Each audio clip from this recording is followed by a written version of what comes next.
punya beberapa pertanyaan untuk Anda jawab. Saya dan beberapa teman India tidak selalu menghubungkan kejadian 11 September dengan terorisme. Karena begitu banyak kejadian yang terjadi di India. Lebih dari 20.000 orang terbunuh di Kashmir, 200 orang Muslim terbunuh di Gujarat. Jadi banyak peristiwa yang mengkaitkan terorisme dengan India itu sendiri. Karena banyak sekali peristiwa-peristiwa yang bisa kita kaitkan dengan terorisme. Seperti ketika orang yang memasuki kuil waktu itu dengan tindakan terorisme. Saya berterima kasih pada Dr. Zakir Naik karena telah menjernihkan pengertian yang salah terhadap terorisme dan jihad. Pertanyaan saya adalah, tadi Anda bilang hanya karena satu orang kita tidak boleh menyerang sebuah negara. Saya ingin tanyakan begini. Seandainya saya pergi ke suatu tempat di A dan saya menyebabkan kehancuran di sana, anggaplah saya membunuh ribuan orang di sana. Lalu setelah itu saya kembali ke negeri saya, India. Kemudian negara A itu lalu membawakan bukti pada pemerintah India dan menyatakan bahwa orang ini telah mengakibatkan kehancuran. Tapi India terus-terusan berkata bahwa bukti-bukti yang diberikan itu adalah tidak sah. Dan bukti-bukti itu pun dipaparkan kepada negara-negara lain. Mereka menyetujuinya. Seandainya negara ini tetap saja tidak menyerahkan saya, lalu apa aksi yang negara lain itu harus ambil? Dan juga tindakan apa yang harus dilakukannya? Sebentar, saya belum selesai. Ada satu hal lagi, yaitu kalau bukti bahwa negara ini membiarkan orang ini membajak pesawat, negara ini mengizinkan teroris itu untuk memasuki pesawat dan pergi dari negara itu untuk kembali ke negaranya. Dan yang jadi pertanyaan saya adalah, kalau memang begitu kejadiannya, apa yang harus dilakukan negara itu? Jadi seandainya saya kembali ke India setelah mengakibatkan kehancuran dan pemerintah India belum mau menyerahkan saya dan bukti-bukti sudah diberikan, tapi semua itu dianggap tidak sah oleh pemerintah India, apa aksi yang harus diambil oleh negara itu? Jadi apa yang harus dilakukannya? Ini merupakan pertanyaan yang bagus. Bukan hanya pertanyaannya bagus, tapi juga analogi yang baik mengenai apa yang terjadi 11 September. Jadi kita kembali ke 11 September. Ditanyakan apa yang terjadi jika dia sendiri pergi ke negara lain, menyebabkan ribuan orang menderita, lalu kembali, dan negara lain itu memberikan bukti-bukti pada pemerintah India, tapi tidak diterima. Omar Ragi bukan teman saya. Dia memberitahu Amerika. Dia bilang berikan saya bukti. Namun pemerintah Amerika tidak bisa memberikan bukti. Mereka hanya memberikannya pada Tony Blair. Mereka memberikan pada Musharraf. Dan Musharraf bilang ya buktinya cukup. Saya sudah lihat buktinya. Tapi saat pemerintah Afghanistan meminta buktinya, mereka tidak bisa memberikan bukti itu pada pemerintah Afghanistan. Dan mereka hanya memberikannya pada Tony Blair. Ini tidak masuk akal. Ada yang aneh dengan buktinya. Sampai hari ini Osama bin Laden adalah tersangka utama. Ini hanya hipotesa. Buktinya seharusnya bukti pasti. Dan jika mereka punya bukti yang pasti bahwa Osama bin Laden pelakunya, Afghanistan harus menyerahkan Osama bin Laden sekarang juga. Jika kau telah melakukan sesuatu di negara lain dan negara itu memberikan bukti, tapi pemerintahmu menolaknya, maka kau bisa pergi ke pengadilan internasional. Di mana pengadilan internasional yang bisa menyidangkan kasus Osama bin Laden sekarang? Di mana? Ada peraturan internasional. Apa kalian tahu peraturan internasional? Jika ada peraturan-peraturan ekstradisi antara dua negara asing, contohnya jika India dan Inggris memiliki peraturan ekstradisi, maka apabila ada kriminal India yang pergi ke Inggris, India bisa meminta dia dikembalikan. Contohnya Nadim. Kalian tahu Nadim, si penggubah musik.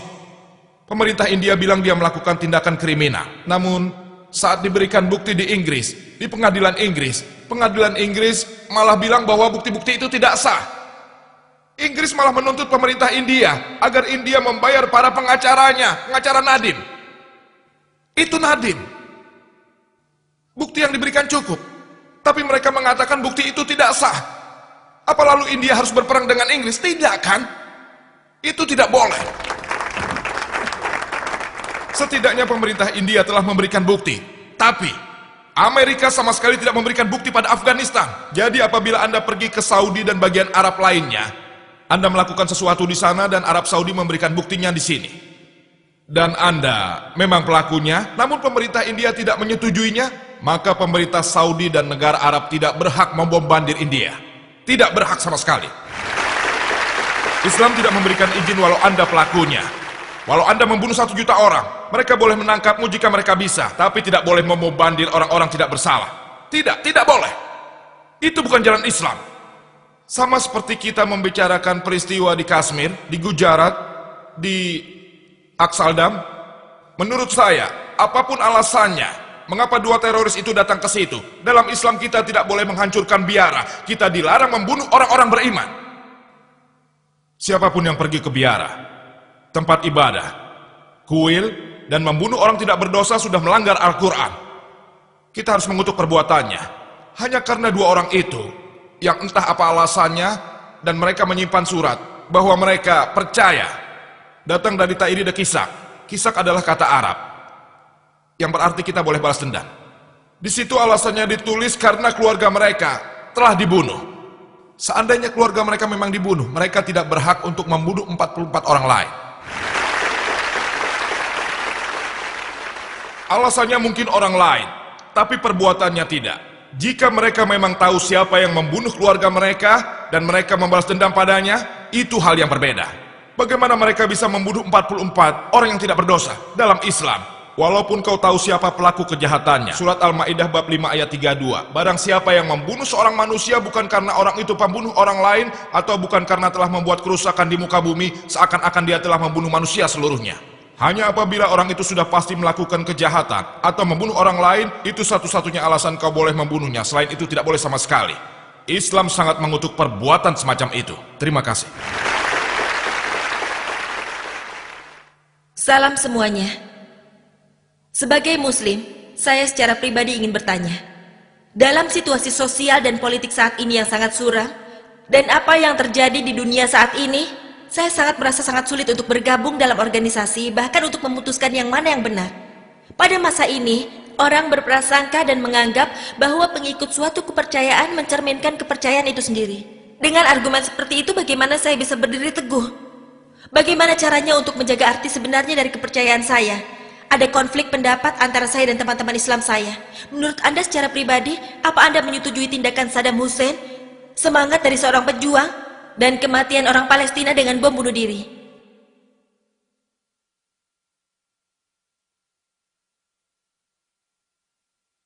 Kalau boleh saya simpulkan, inti pertanyaannya adalah konflik pendapat. Dan dia tidak tahu harus berpihak kemana. Siapa yang harus dia setujui dan siapa yang tidak dia setujui. Jadi dia bertanya pada saya, apa saya setuju dengan yang terjadi dengan mujahidin di Palestina? Apa saya setuju dengan tindakan Saddam Hussein dan sebagainya? Saudari, dengarkanlah saya. Sebagian besar ini adalah masalah politik. Tapi menurut saya, setiap orang punya tujuan masing-masing karena saya banyak bepergian. Salah atau benar, wallahu a'lam, saya tidak bisa memutuskan. Namun, sebab utamanya adalah beberapa orang tertentu dan para politikus. Sekali lagi politikus. Karena alasan politik, mereka menjadikan seseorang kambing hitam. Itulah sebabnya mereka berusaha agar masalah tersebut diselesaikan. Saya seorang Muslim. Jika Anda bertanya, apa yang seharusnya saya jawab? Saya hanya bisa bicara kebenaran. Jika seseorang telah mencelakakan seseorang, jika ia membunuh atau melakukan hal lainnya, kalau memang iya, maka balas dendam itu diizinkan.